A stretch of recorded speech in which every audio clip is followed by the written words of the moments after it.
নমস্কাৰ ছাত্ৰ ছাত্ৰীসকল মই জাহ্নবী দাস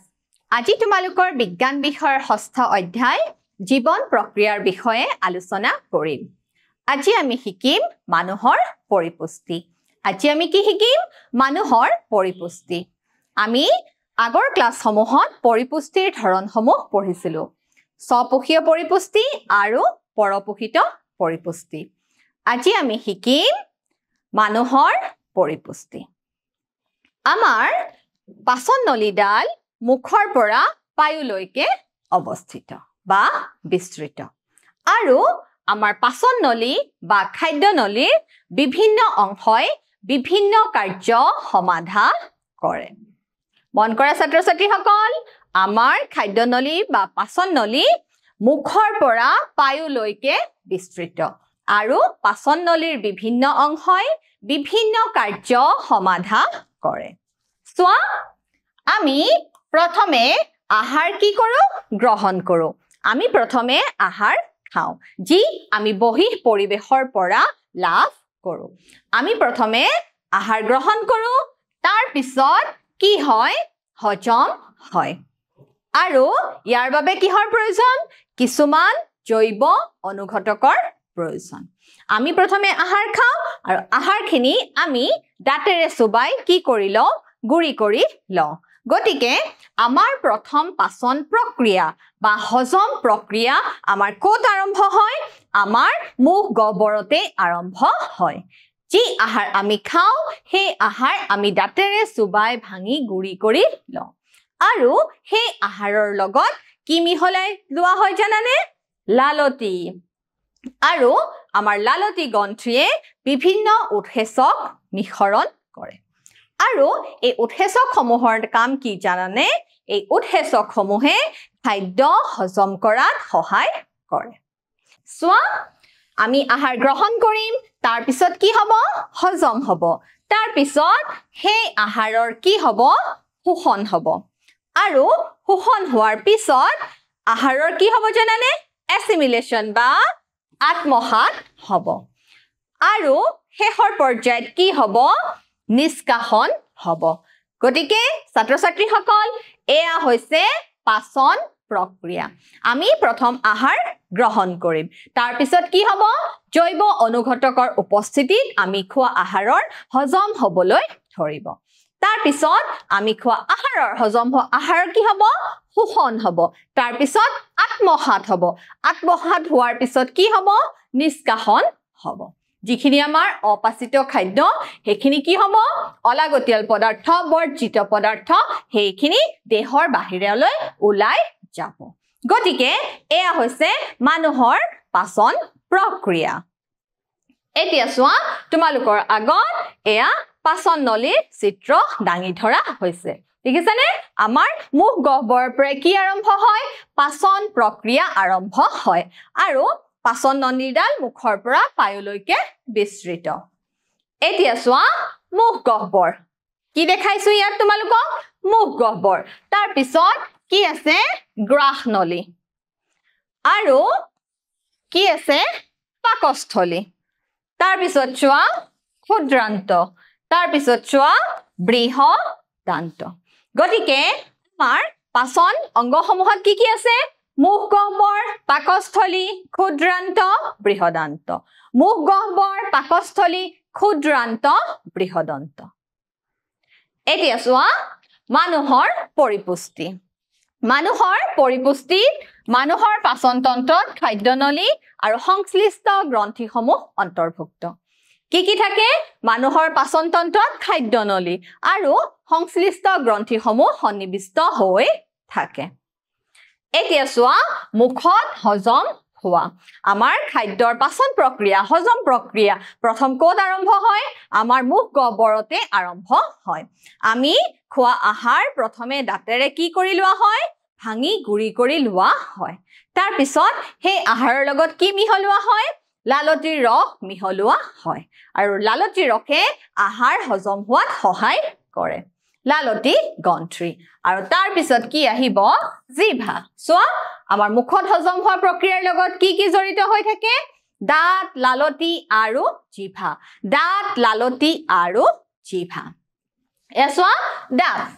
দেখিছা তোমালোকৰ আগত এয়া ধুনিয়াকে দাঁতৰ চিত্ৰ দেখুৱা হৈছে আমি দাঁতেৰে কি কৰো খাদ্য গুৰি কৰি সৰু সৰু কণালৈ বিভক্ত কৰো আমি খাদ্য গুৰি কৰি সৰু সৰু কণালৈ পৰিণত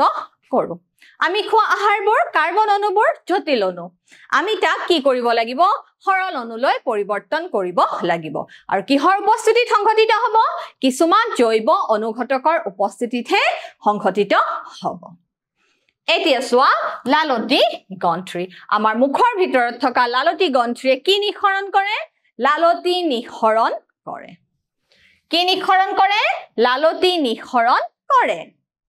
খাদ্যনলীৰ মাজেৰে যোৱা পথ মসৃণ কৰিবলৈ খাদ্য তিয়াই লোৱা হয় আমাৰ খোৱা আহাৰ খাদ্যনলীৰ মাজেৰে যাবলৈ লালতি গ্ৰন্থিয়ে যি লালতি ৰস নিঃসৰণ কৰে হেয়া কিহৰ কাৰণে লালতিয়ে নিঃসৰণ কৰে আমি খোৱা খাদ্যৰ পথ মসৃণ কৰিবলৈ গতিকে লালতি গ্ৰন্থিৰ কাম কি খাদ্যনলীৰ মাজেৰে যোৱা পথ মসৃণ কৰিবলৈ লালতি গ্ৰন্থিয়ে লালতি ৰস নিঃসৰণ কৰে আৰু আমাৰ লালতি গ্ৰন্থিয়ে নিঃসৰণ কৰা এটা উৎসেচকৰ নাম হৈছে লালতি এমাইলেজ এতিয়া চোৱা ইয়াত লালতি এমাইলেজ নামৰ এনজাইম থাকে লালতি এমাইলেজ নামৰ কি থাকে এটা এনজাইম বা উৎসেচক থাকে লালতি এমাইলেজ তোমালোকৰ পৰীক্ষাত প্ৰশ্ন আহিব পাৰে লালতি গ্ৰন্থিয়ে নিঃসৰণ কৰা উৎসেচকটোৰ নাম লিখা তেতিয়া তোমালোকে কি বুলি লিখিবা লালতি এমাইলেজ কি বুলি লিখিবা লালতি এমাইলেজ বা লালতি উৎসেচক চোৱা লালতি এমাইলেজে চেতহাৰক ভাঙি লালতি এমাইলেজৰ কাম কি লালতি এমাইলেজে চেতহাৰক ভাঙি তাক সৰল শ্ৰেণীলৈ পৰিৱৰ্তন কৰে লালতি এমাইলেজে চেতহাৰক ভাঙি তাক সৰল শ্ৰেণীলৈ পৰিণত কৰাত সহায় কৰে এতিয়া চোৱা কাৰ্যকলাপ আমি কি কৰিম এতিয়া এটা কাৰ্যকলাপ কৰি চাম চোৱা কাৰ্যকলাপটো কেনেকুৱা ধৰণৰ চেতহাৰৰ ওপৰত লালতিৰ ক্ৰিয়া চেতহাৰ বা ষ্টাৰ্চৰ ওপৰত লালতিৰ ক্ৰিয়া কেনে ধৰণৰ চেতহাৰ ওপৰত লালতিৰ ক্ৰিয়া পৰ্যবেক্ষণ তাৰ কাৰণে আমি কি লম জানানে দুটা টেষ্ট টিউব বা কাছৰ নলী চোৱা আমি দুটা কি লম পৰীক্ষা নলী বা টেষ্ট টিউব আৰু লগত আমি লম আয়োডিন দ্ৰৱ আৰু কি লম চেতহাৰ আৰু কি লম চেতহাৰ লম আমি কি কৰিম দুটা টেষ্ট টিউব লম দুটা সমান জোখৰ টেষ্ট টিউব লম ধৰা টেষ্ট টিউব এ আৰু টেষ্ট টিউব বি তাতে আমি 1 মিলিলিটাৰ মান কি লম 1 মিলিলিটাৰ মান চেতহাৰ লম দুটা টেষ্ট টিউবতে আমি 1 মিলিলিটাৰ মান চেতহাৰ লম আৰু তাতে আমি এটা টেষ্ট টিউবত কি কৰিম অলপ লালতি মিহলাই দিম তাৰ লগত আমি তাৰে এটা টেষ্ট টিউবত কি মিহলি কৰিম লালতি মিহলাই দিম ইয়াৰ পিছত আমি দুটা টেষ্ট টিউবতে কি এড কৰিম লঘু আয়োডিন দ্ৰৱ আমি যদি লঘু আয়োডিন দ্ৰৱ দুটা টেষ্ট টিউবতে আকৌ যোগ কৰো দুটা আমি কাছৰ নলী লম তাৰে আমি দুইটা কাছৰ নলীতে 1 মিলিলিটাৰ মান কি লম চেতহাৰ লম তাৰ পিছত আমি কি কৰিম তাৰে এটা কাছৰ নলীত আমি লালতি দ্ৰৱ মিহলাম তাৰ পিছত আমি কি কৰিম দুইটা টেষ্ট টিউবতে আকৌ লঘু আয়োডিনৰ দ্ৰৱ এড কৰিম বা যোগ কৰিম তাৰ পিছত আমি 20-30 মিনিট মানৰ পিছত যদি আমি 20-30 মিনিট মানৰ পিছত পৰ্যবেক্ষণ কৰো তেতিয়া আমি কি দেখা পাম চেতহাৰৰ উপস্থিতি কোনটো টেষ্ট টিউবতনো আছে বা কোনটো কাছৰ নলীতনো আছে আমি দেখা পাম এতিয়া চোৱা তোমালোকে দুটা টেষ্ট টিউব এ আৰু বি 1 মিলিলিটাৰ মান কি ললো চেতহাৰ ললো কেৱল পৰীক্ষা নলী এ আমি কি মিহলি কৰিলো অলপ লালতি মিহলি কৰিলো আৰু টেষ্ট টিউববোৰ আমি থৈ দিলো 30 মিনিট মানৰ কাৰণে প্ৰায় আধা ঘণ্টা মানৰ কাৰণে আমি থৈ দিলো তাৰ পিছতে পৰীক্ষা নলী দুইটাতে আমি কি দ্ৰৱ যোগ কৰিলো পাতল আয়োডিনৰ দ্ৰৱ যোগ কৰিলো সো পৰীক্ষা নলী 8 আয়োডিন দ্ৰৱৰ ৰং একেই থাকে পৰীক্ষা নলী 8 কি হয় আয়োডিন দ্ৰৱৰ ৰং একেই থাকে কাৰণ তাত আমি কি মিহলাইছিলো তাত আমি লালতি মিহলাইছিলো সো তাত শ্বেতসাৰৰ অনুপস্থিতিৰ ইংগিত শ্বেতসাৰৰ অনুপস্থিতি আৰু পৰীক্ষানলী বিত শ্বেতসাৰৰ উপস্থিতি ধৰা পৰিছে পৰীক্ষানলী বি কি হৈ গৈছে দ্ৰবৰ বৰণ কলা বৰণৰ হৈ গৈছে নীলা কলা বৰণৰ হৈ গৈছে কাৰণ পৰীক্ষানলী এত লালতি মিহলি হৈ থকাৰ কাৰণে শ্বেতসাৰ কি হৈ গৈছিল ভাঙি গৈছিল সোৱা পৰীক্ষানলী এত আয়োডিন দ্ৰবৰ ৰং একেই থাকে যিয়ে শ্বেতসাৰ অনুপস্থিতিৰ ইংগিত বহন কৰে এতিয়া সোৱা জিভা খাদ্যৰ লগত লালতি মিহলি কৰা পেশীৰ অংগ জিভাৰ কাম কি খাদ্যৰ লগত লালতি মিহলি কৰা অংগ আৰু এই জিভা পেশীৰ অংগ তোমালোকৰ আগত দেখুৱা হৈছে জিভাৰ কাম কি খাদ্যৰ লগত লালতি মিহলি কৰাত সহায় কৰে এতিয়া সোৱা পেৰিষ্টালটিক মুভমেন্ট আমি মুখৰ ভিতৰত খোৱা আহাৰ মুখ গহ্বৰত পাচন হোৱাৰ ফলত যি খাদ্যৰ গতি কৰে সেই গতি কি হয় জানানে এটা ছন্দময় লয়লাস গতিৰে গতি কৰে আৰু এই গতিটো কি বুলি কোৱা হয় পেৰিষ্টালটিক মুভমেন্ট বুলি কোৱা হয় বা পেৰিষ্টালটিক গতি দেখিছা তোমালোকৰ আমি খোৱা খাদ্যৰ এয়া যে গতি কৰিছে গ্ৰীবা অংশৰ দি সেই গতিটো কি বুলি কোৱা হয় পেৰিষ্টালটিক গতি বুলি কোৱা হয় এতিয়া সোৱা অপাচিত খাদ্যখিনি পাচন নলীৰ নিৰ্দিষ্ট লয়যুক্ত সংকোচনৰ দ্বাৰা পশ্চাৎ গতি কৰে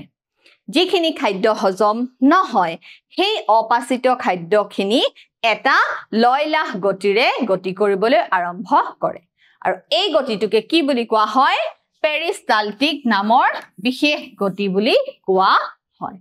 গতিকে আমাৰ মুখৰ ভিতৰত পাচন হোৱাৰ ফলত যি গতিৰে খাদ্য যাবলৈ ধৰে সেই গতিটোৰ নাম কি পেৰিষ্টালটিক গতি এতিয়া সোৱা গ্ৰাহনলী বা খাদ্যৰ পাইপ মুখৰ পৰা পেটলৈ খাদ্য স্থানান্তৰিত কৰে গ্ৰাহনলী বা খাদ্যৰ পাইপে কি কৰে আমাৰ মুখৰ পৰা পেটলৈ খাদ্যৰ স্থানান্তৰ কৰে দেখিছা এইডাল হৈছে গ্ৰাহনলী এই গ্ৰাহনলী ডালৰ পৰা খাদ্য আহি এই যে আকৃতিৰ এটা অংগ দেখা পাইছানে এই পেটলৈ কি হয় খাদ্য স্থানান্তৰিত কৰে গতিকে গ্ৰাহনলীৰ কাম কি আমাৰ মুখৰ পৰা পেটলৈ খাদ্য স্থানান্তৰিত কৰে এতিয়া সোৱা পেটত বা পাকস্থলীত হজম হোৱা আমাৰ পাকস্থলীটো এটা যে আকৃতিৰ অংগ আৰু খাদ্য গ্ৰহণ কৰাৰ লগে লগে পাকস্থলী কি হ'বলৈ ধৰে প্ৰসাৰণ হ'বলৈ ধৰে পাকস্থলী আমি খাদ্য খোৱাৰ পিছত খাদ্য হজম হৈ গৈ থকাৰ পিছত পাকস্থলীটো কি হ'বলৈ ধৰে প্ৰসাৰণ হ'বলৈ ধৰে তাৰ পিছত চোৱা পেটৰ গহ্বৰ বাওঁফালে ডায়াফ্ৰামৰ তলত পাকস্থলী অৱস্থিত তোমালোকৰ আগত পাকস্থলীৰ ধুনীয়া চিত্ৰ এটা দেখুৱা হৈছে চোৱা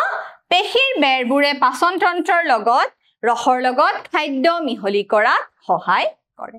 এতিয়া পাকস্থলীত যি ৰস নিৰ্গত হয় পাকস্থলীৰ বেৰে যি ৰস নিৰ্গত কৰে সেই ৰসক কি বুলি কোৱা হয় জানানে পাক গ্ৰন্থিয়ে নিঃসৰণ কৰা পাকস্থলীৰ ৰস আৰু এই পাকস্থলীৰ ৰসত যি উৎসেচক থাকে সেই উৎসেচকৰ নাম হৈছে পেপচিন আৰু লগতে পাকস্থলীৰ বেৰে কি নিঃসৰণ কৰে এচিড নিঃসৰণ কৰে কি এচিড নিঃসৰণ কৰে জানানে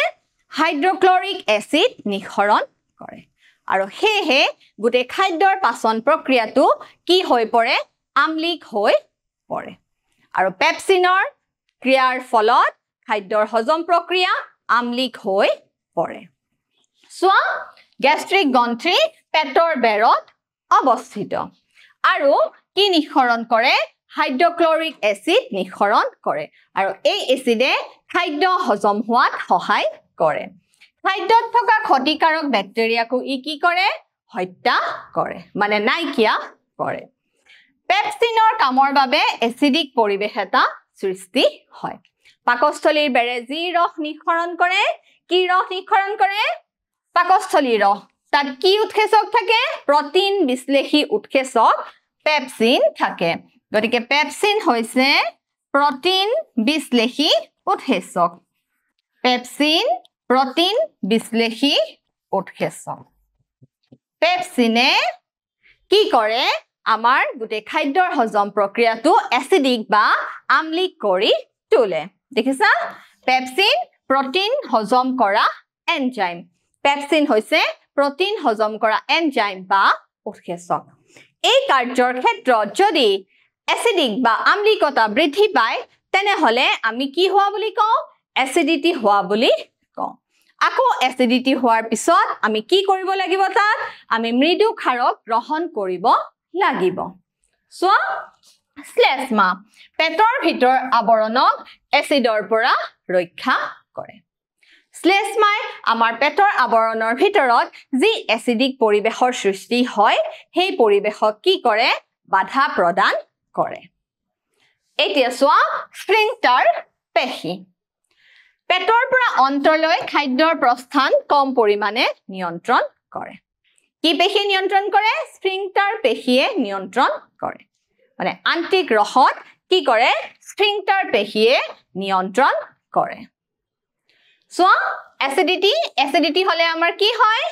বহুত আমনি লাগে আমাৰ পেটৰ বিষ অনুভৱ হয় পেটত আমাৰ জ্বলা পোৰা সৃষ্টি হবলৈ ধৰে গতিকে তোমালোকক এসিডিটিৰ সময়ত পেটৰ ভিতৰত কেনেকুৱা দহা হ'ব পাৰে তাৰ চিত্ৰ দাঙি ধৰা হৈছে দেখিছানে জুইৰ নিচিনা কিছুমান আমাৰ জ্বলা পোৰা আমনিদায়ক বিষ পুৰণি হ'ব পাৰে যি অতি বেদনাদায়ক গতিকে আমি এসিডিটি কি কৰিব লাগিব নিয়ন্ত্ৰণ কৰিব লাগিব এতিয়া সোৱা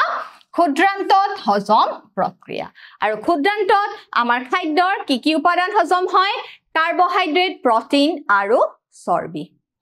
কাৰ্বহাইড্ৰেট প্ৰটিন আৰু চৰ্বি কাৰ্বহাইড্ৰেট প্ৰটিন আৰু চৰ্বি ক্ষুদ্ৰান্তত হজম হয় আমাৰ ক্ষুদ্ৰান্তটো পাচন নলীৰ আটাইতকৈ দীঘল অংশ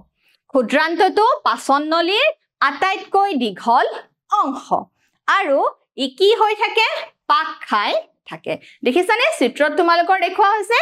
ক্ষুদ্ৰান্তটো পাকস্থলী ক্ষুদ্ৰান্তটো পাচন নলীৰ আটাইতকৈ দীঘল অংশ আৰু ই কি হৈ থাকে কুণ্ডলী আকৃতিৰ নিচিনা পাক খাই থাকে আৰু জীৱভেদে কি হয় ক্ষুদ্ৰান্তটো দীঘল বা চুটি হ'ব পাৰে কিছুমান জীৱৰ ক্ষেত্ৰত ক্ষুদ্ৰান্তটো দীঘল আকৌ কিছুমান জীৱৰ ক্ষেত্ৰত ক্ষুদ্ৰান্ত চুটি উদাহৰণ স্বৰূপে তৃণভোজী প্ৰাণীয়ে কি কৰে যেনে গৰু হৰিণা আদিয়ে ঘাঁহ খায় ঘাঁহত কি থাকে সেলুলোজ থাকে ঘাঁহত কি থাকে সেলুলোজ থাকে গতিকে সেলুলোজ পাচন কৰিবৰ কাৰণে ক্ষুদ্ৰান্তটো দীঘল মানে বেছিকে পাকৰ প্ৰয়োজন তেতিয়াহে কি হ'ব সেলুলোজৰ হজম বা পাচন হ'ব সেই কাৰণে তৃণভোজী প্ৰাণীৰ ক্ষুদ্ৰান্তটো কি হয় জানানে দীঘল হয় আনহাতে মাংসভোজী প্ৰাণী যেনে বাঘ সিংহ আদিয়ে কি খায় আন প্ৰাণীৰ মাংস খায় আৰু মাংসৰ পচন ক্ৰিয়া সহজ বা সৰল হেহে মাংসভোজী প্ৰাণীৰ ক্ষেত্ৰত ক্ষুদ্ৰান্তটো কি হয় চুটি গতিকে তৃণভোজী প্ৰাণীৰ ক্ষুদ্ৰান্ত দীঘল আৰু মাংসভোজী প্ৰাণীৰ ক্ষুদ্ৰান্ত কি হয় চুটি হয় এতিয়া সোৱা ক্ষুদ্ৰান্ত খাদ্যনলীৰ আটাইতকৈ দীঘল অংশ তোমালোকৰ ইয়াতে এটা প্ৰশ্ন হ'ব পাৰে খাদ্যনলীৰ আটাইতকৈ দীঘল অংশটোৰ নাম কি তেতিয়া তোমালোকে কি বুলি কবা ক্ষুদ্ৰান্ত আৰু বেছিকৈ পাক খাই থকাৰ বাবে ইয়াৰ অন্তঃস্থল অতি হেক ক্ষুদ্ৰান্তটো যেহেতু বেছিকে পাক খাই থাকে গতিকে ইয়াৰ অন্তঃস্থল ভিতৰৰ অংশ কি হয় হেক হয়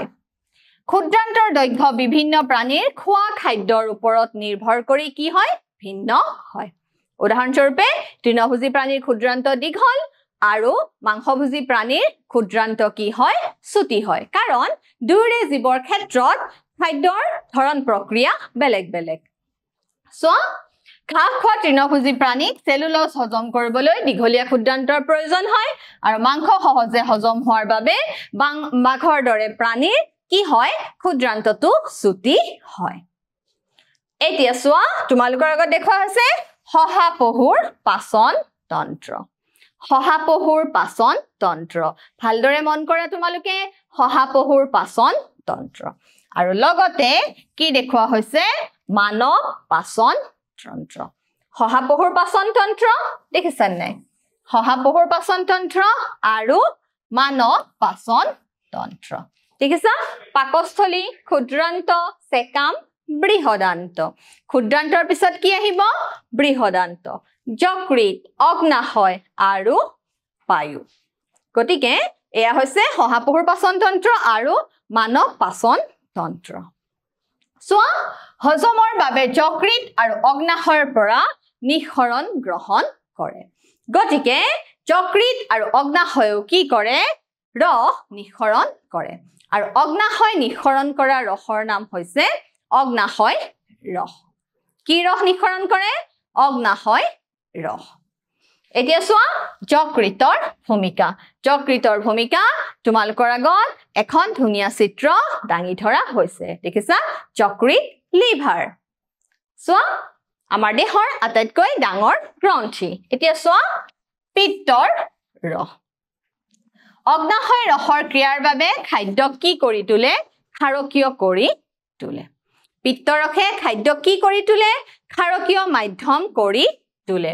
পিত্তৰ লৱণে চৰ্বিৰ বৃহৎ অণুবোৰ ভাঙি সৰল অণুলৈ পৰিৱৰ্তন কৰে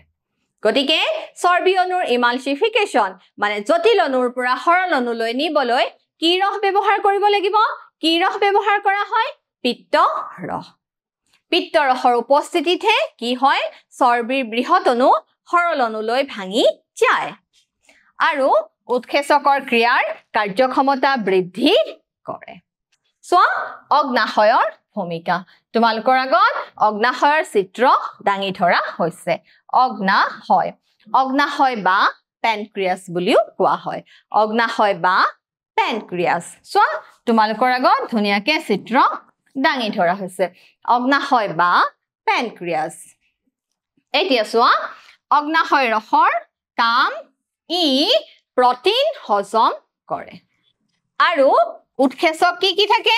ট্ৰিপসিন থাকে আৰু চৰ্বি বিশ্লেষী উৎসেচক কি থাকে লাইপেজ থাকে গতিকে তোমালোকে প্ৰতিটো উৎসেচকৰ নাম মনত ৰাখিব লাগিব লালটিয়ে যেনেকে লালটি এমাইলেজ উৎসেচক নিঃসৰণ কৰে ঠিক একেদৰে অগ্নাশয় ৰসত কি উৎসেচক থাকে ট্ৰিপসিন আৰু চৰ্বি বিশ্লেষী উৎসেচক কি থাকে লাইপেজ থাকে চৰ্বি বিশ্লেষী উৎসেচক লাইপেজ থাকে সোৱা অন্তৰ্গ্ৰন্থিৰ ভূমিকা অন্তৰ্গ্ৰন্থি ক্ষুদ্ৰান্তৰ বেৰত উপস্থিত অন্তৰ্গ্ৰন্থি ক'ত অৱস্থিত ক্ষুদ্ৰান্তৰ বেৰত অৱস্থিত আৰু ক্ষুদ্ৰান্তৰ বেৰত কি থাকে জানানে কিছুমান আঙুলি সদৃশ প্ৰবৰ্ধ থাকে আৰু এই আঙুলি সদৃশ প্ৰবৰ্ধ বিলাকক কি বুলি কোৱা হয় ভিলাই বুলি কোৱা হয় সোৱা অন্তৰৰসে কি নিঃসৰণ কৰে প্ৰটিন এমিনো এচিডলৈ পৰিৱৰ্তন কৰে অন্তৰৰসে কি কৰে প্ৰটিনক এমিনো এচিডলৈ পৰিৱৰ্তন কৰে আৰু কাৰ্বহাইড্ৰেটক কি কৰে গ্লুকোজলৈ পৰিৱৰ্তন কৰে আৰু চৰ্বিক ফেটি এচিড আৰু গ্লিচাৰললৈ পৰিৱৰ্তন কৰে প্ৰটিন খাদ্যৰ জটিল উপাদান বৃহৎ অণু ই সৰল অণু কিহলৈ পৰিৱৰ্তন হয় এমিনো এচিডলৈ পৰিৱৰ্তন হয় কাৰ্বহাইড্ৰেট বৃহৎ অণু ই সৰল অণু গ্লুকোজলৈ পৰিৱৰ্তন হয় চৰ্বি বৃহৎ অণু ই ফেটি এচিড আৰু গ্লিচাৰল সৰল অণুলৈ পৰিৱৰ্তন হয় এতিয়া সোৱা খাদ্যৰ শোষণ ক'ত হয় খাদ্যৰ শোষণ ক্ষুদ্ৰান্ত সোৱা আৰু ক্ষুদ্ৰান্তৰ বেৰত কিছুমান আঙুলি সদৃশ প্ৰবৰ্ধ ওলাই থাকে আৰু এই প্ৰবৰ্ধ বিলাকক কি বুলি কোৱা হয় জানানে ভিলাই বুলি কোৱা হয়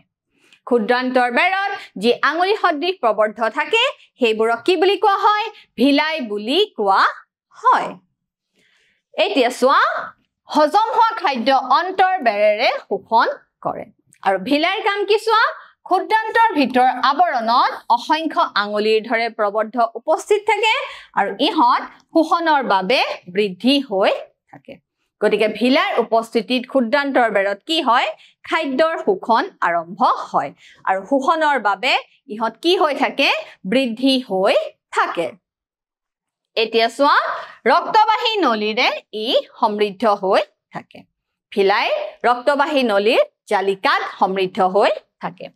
শোষিত খাদ্য শৰীৰৰ প্ৰতিটো কোষলৈ গতি কৰে আৰু শোষণ হোৱা খাদ্য শৰীৰৰ প্ৰতিটো কোষলৈ যায়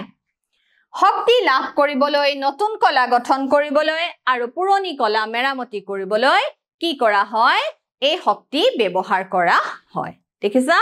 শক্তি লাভ কৰিবলৈ নতুন কলা গঠন কৰিবলৈ আৰু পুৰণি ক্ষতি হোৱা কলা মেৰামতি কৰিবলৈ ইয়াৰ এই শোষণ হোৱা খাদ্যৰ ব্যৱহাৰ হয় এতিয়া চোৱা বৃহদান্ত্ৰ কি চাম আমি এতিয়া বৃহদান্ত বেৰৰ শোষণ নোহোৱা খাদ্যৰ পৰা অধিক পানী শোষণ কৰে যিখিনি ক্ষুদ্ৰান্ত বেৰৰ পৰা খাদ্য শোষণ নহল সেই খাদ্যৰ পৰা অধিক পানীখিনি কোনে শোষণ কৰি লয় বৃহদান্ত্ৰই শোষণ কৰি লয় সোৱা বাকি পদাৰ্থখিনি মলদাৰৰ জৰিয়তে শৰীৰৰ পৰা আঁতৰাই পেলোৱা হয় আৰু বাকি পদাৰ্থখিনি মানে বৰ্জিত পদাৰ্থখিনি মলদাৰৰ জৰিয়তে শৰীৰৰ পৰা বাহিৰলৈ উলিয়াই পঠোৱা হয় এই পেলনীয়া পদাৰ্থৰ প্ৰস্থান পায়ুপথৰ স্ফিংক্টাৰ পেশীৰ দ্বাৰা নিয়ন্ত্ৰিত হয় মনত ৰাখিবা এই পেলনীয়া পদাৰ্থৰ প্ৰস্থান পায়ুপথৰ কি পেশীৰ দ্বাৰা স্ফিংক্টাৰ পেশীৰ দ্বাৰা নিয়ন্ত্ৰণ হয়